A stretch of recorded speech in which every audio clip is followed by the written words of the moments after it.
Good day, and welcome to the Budding Entrepreneur Podcast. I'm your host, Randy Rubens. In each episode, I cover my experiences, both good and bad, of being a business builder, as well as my journey through the crazy world of entrepreneurship to reach my goal of earning $10 million a year. All right. We are on episode 156 of the podcast. Today is Friday, July the 12th, 2024. Cruising right through the month. I don't know about you, but we're dealing here in Indiana with a lot of the fallout from Hurricane Beryl.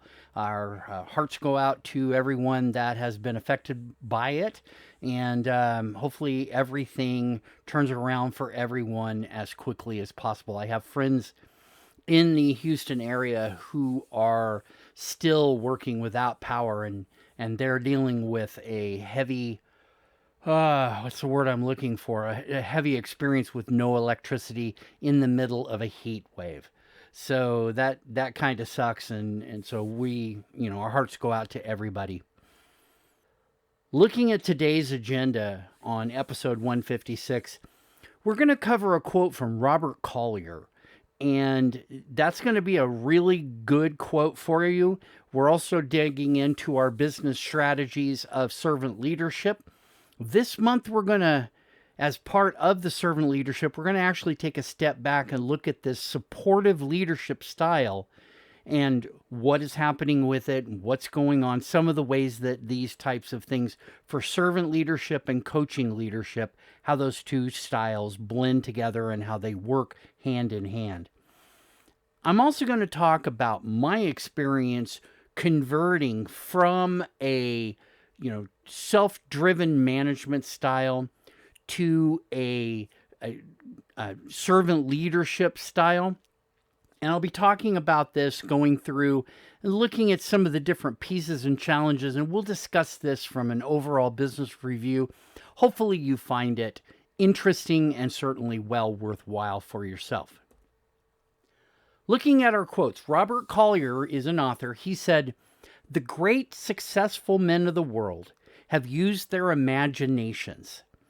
They think ahead and create their mental picture, and then go to work materializing that picture in all its details, filling in here, adding a little bit there, altering this a bit, but steadily building. And that is very great words to be able to think about as we're building our business. We want to steadily be working on it. And it's not an easy thing. I myself have troubles with that, and remind myself by going through some of these great quotes from the great people that are out there. Let's dig into some of our topic here, the business strategies of supportive leadership styles. Now, we're going to do some compare and contrast between servant leadership and coaching leadership. They're very similar, as you'll see, but they work hand in glove together to provide a better experience for your entire environment. Looking at servant leadership, we're dealing with something that's team-based, right? You are supporting the team. It's a one-to-many focus. We want the company as a whole, all the people in it, to be contributing as much as they can. And you'll see how that works when I get into my experience. But we want to aim to build a community and foster personal growth at the same time as leading by example within ourselves and demonstrating the empathy and humility that makes the difference for everyone that is a leader. Coaching is individual based. It tends to be one-to-one. You can do coaching on a one-to-many basis. Look at any professional football, baseball, hockey, basketball team, anywhere in there. You don't even have to look at professional. You can just look at the minor leagues. And the coaching there is, you have whole groups. But here's the thing.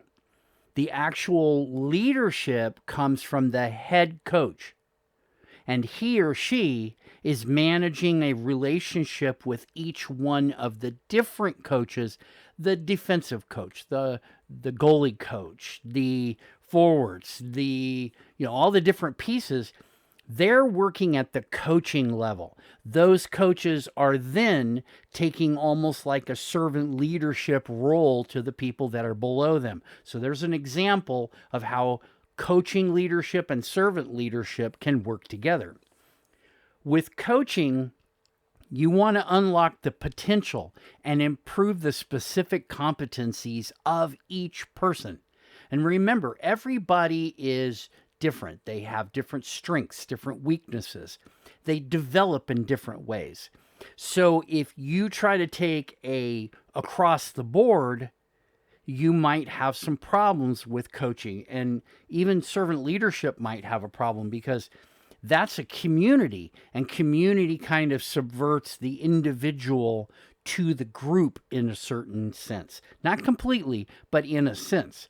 Whereas coaching, you're looking at it on specific competencies of each person and you're adjusting as you go. Coaching also involves setting clear goals and providing the tools and support needed to achieve them. Whereas servant leadership tends to be driven by the people that are providing what is going on. And so you, as a leader, have to have empathy and humility. Whereas in a coaching style, very much like we do with life coaching, we're trying to give people the tools they need to be able to fix their own life. We don't want to be the one trying to fix it for them. Okay? Now, servant and coaching leadership can work together, and in fact, frequently do. We already gave a good example.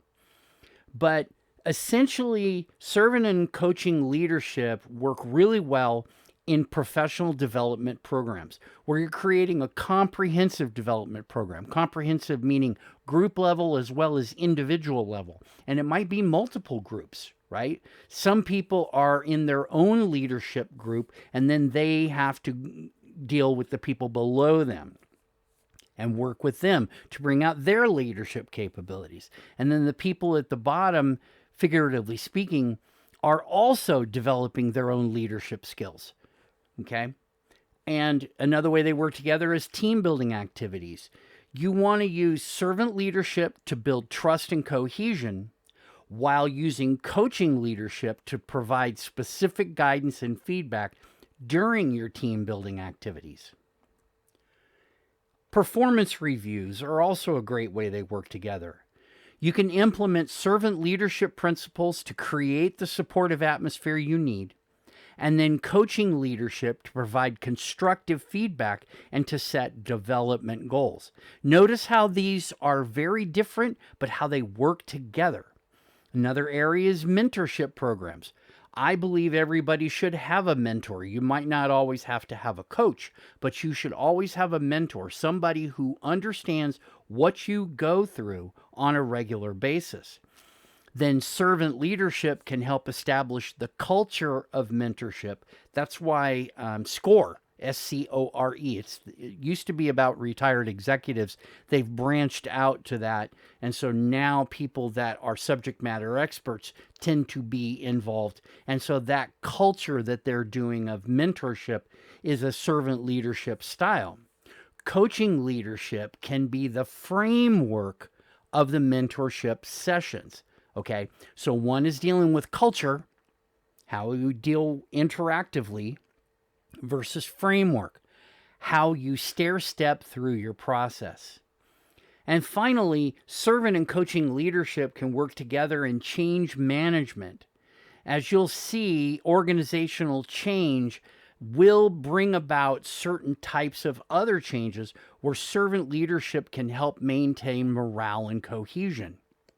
You may find yourself having to go into a coaching leadership style with individuals that need their own concerns and they have skill gaps that in order to make the transition, it's going to be necessary for them.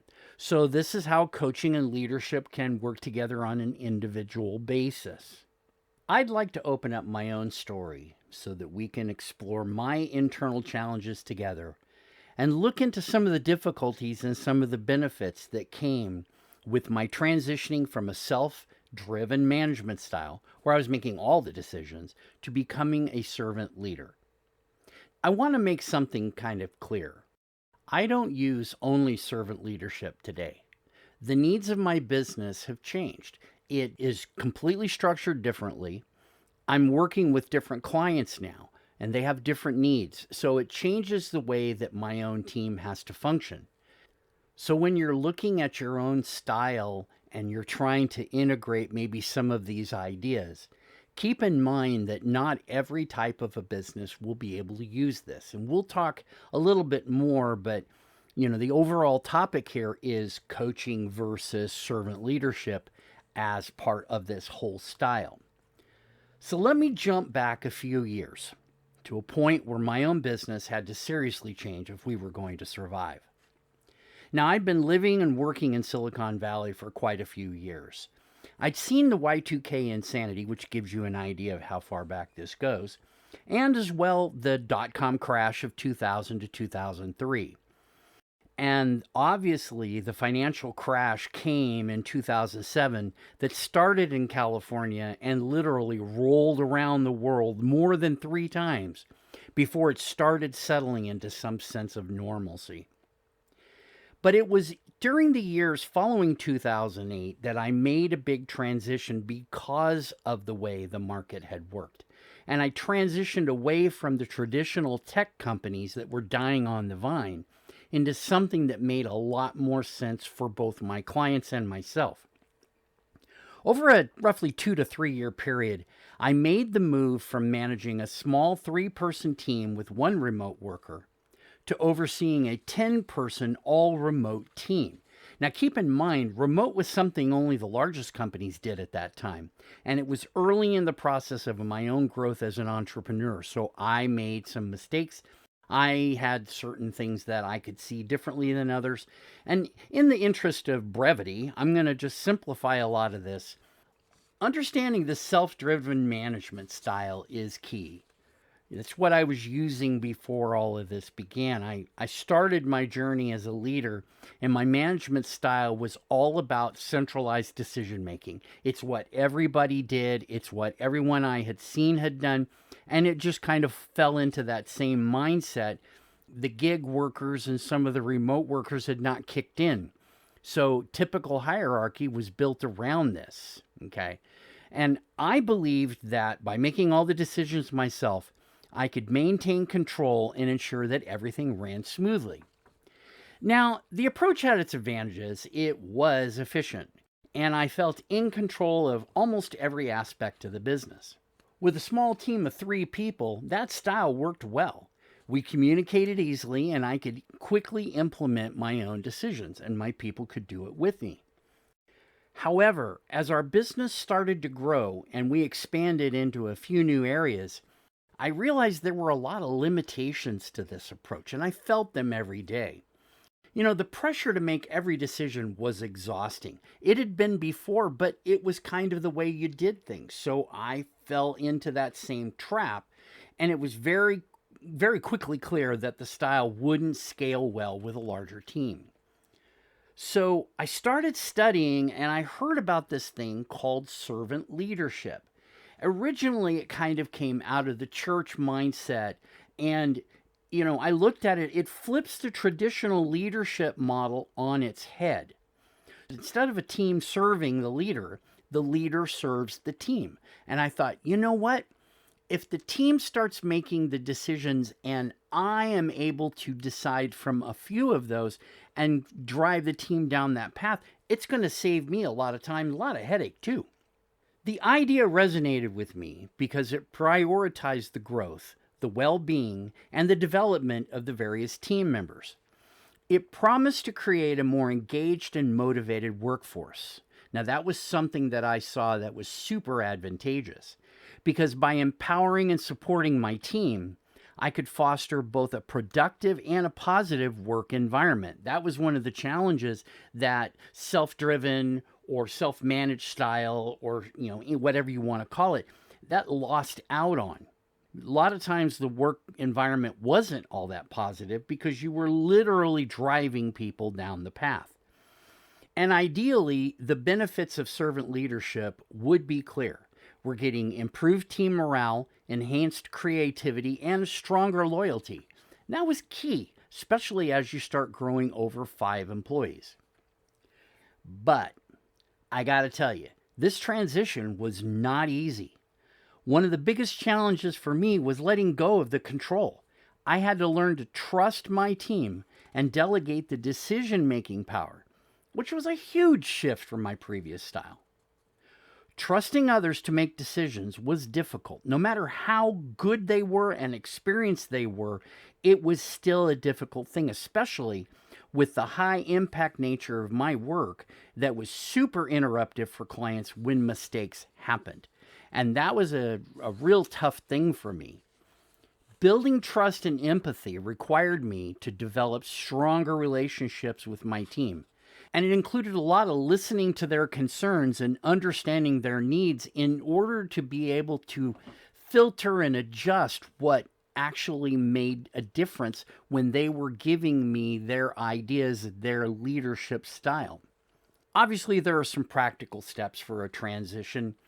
I started by making the transition smoother with self-reflection and an assessment. I actually went through my own assessment. I evaluated my current leadership style, and I actually went to my team and got their feedback on it. And a lot of them were okay with it. They were like, yeah, that makes sense. I did have a few people that presented, I won't say a challenge, but they presented a different idea, right? As we grew and we got closer to 10 people, there was nobody in the same office. This is the problem with a remote. It introduced some new ideas. So we had to juggle a lot of schedules across different time zones. And that led to increasing complexity. But complexity is not really the problem. The fact that everyone could feel heard and help manage the weight better without a lot of effort. And so that complexity wasn't as complex as it could be. I would describe the process as complex, but not complicated. Okay? As long as people were cognizant of the different time zones everyone was in, it was pretty smooth. It made it a lot easier. And at the time, I was on Pacific time zone, and there were people that were spread across the country. So rather than taking the backwards thinking of putting everything standardized to Pacific time, I standardized to Eastern time, and that turned out really well. Once I moved here to Indiana, that is on Eastern time zone. At least this county is. Now, let's talk about some of the changes in perspective that this brought about. Becoming a servant leader, and that is the word becoming, required a significant change in perspective for me. I had to shift my mindset from being the central decision maker to serving my team. It meant my role had to be as more of a facilitator rather than a director. Participating in the workshops and training programs that I went through helped me learn from experienced servant leaders in other areas. I enrolled with a SCORE mentor to give me a wider view of my changing perspective.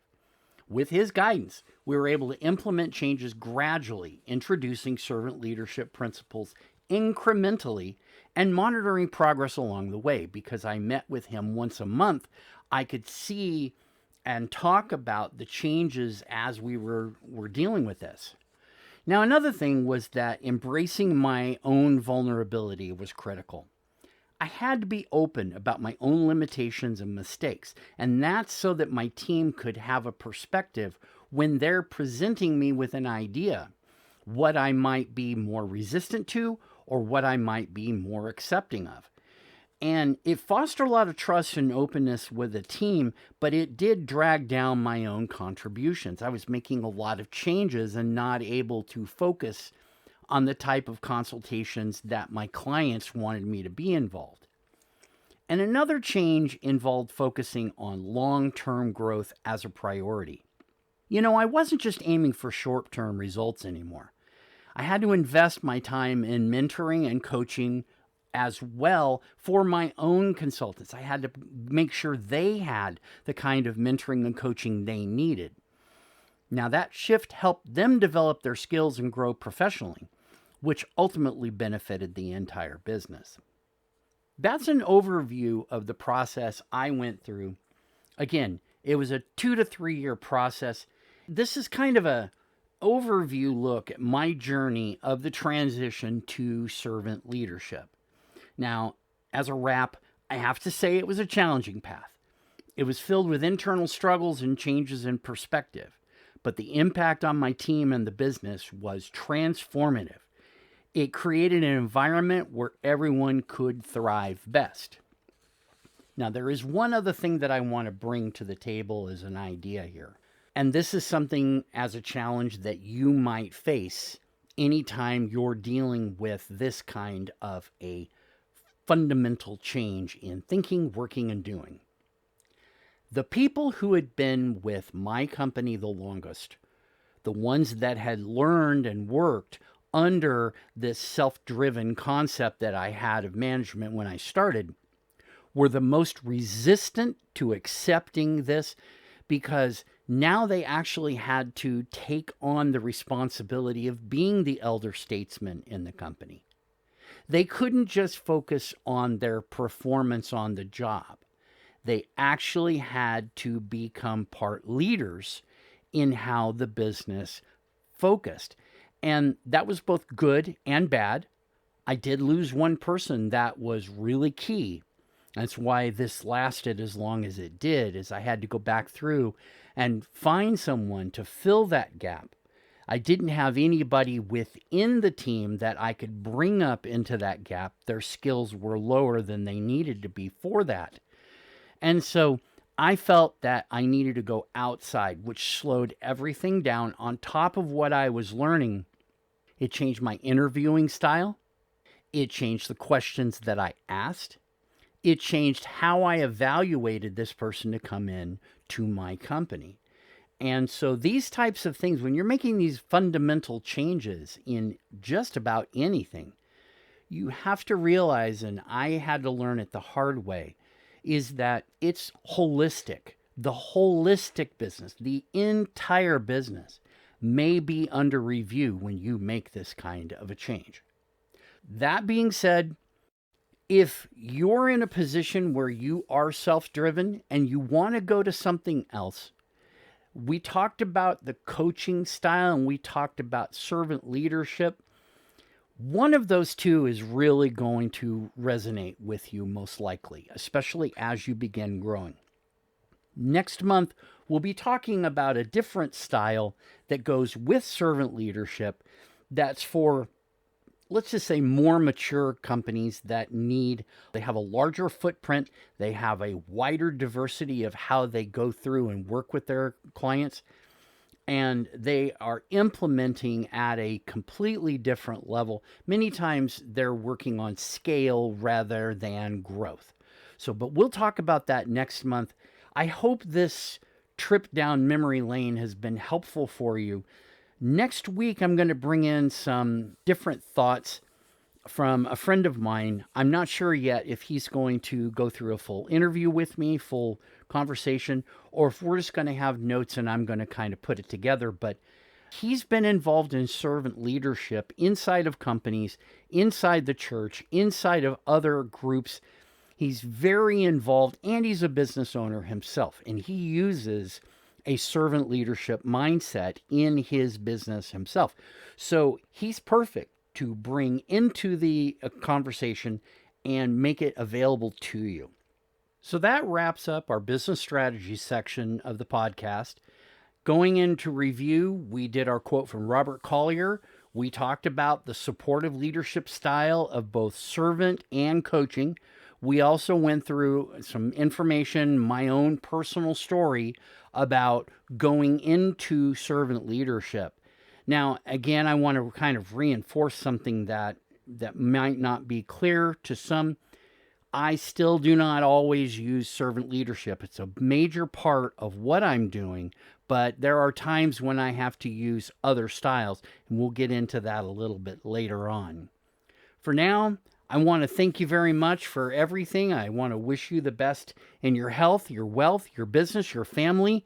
Take care. We'll see you back next week with a brand new episode.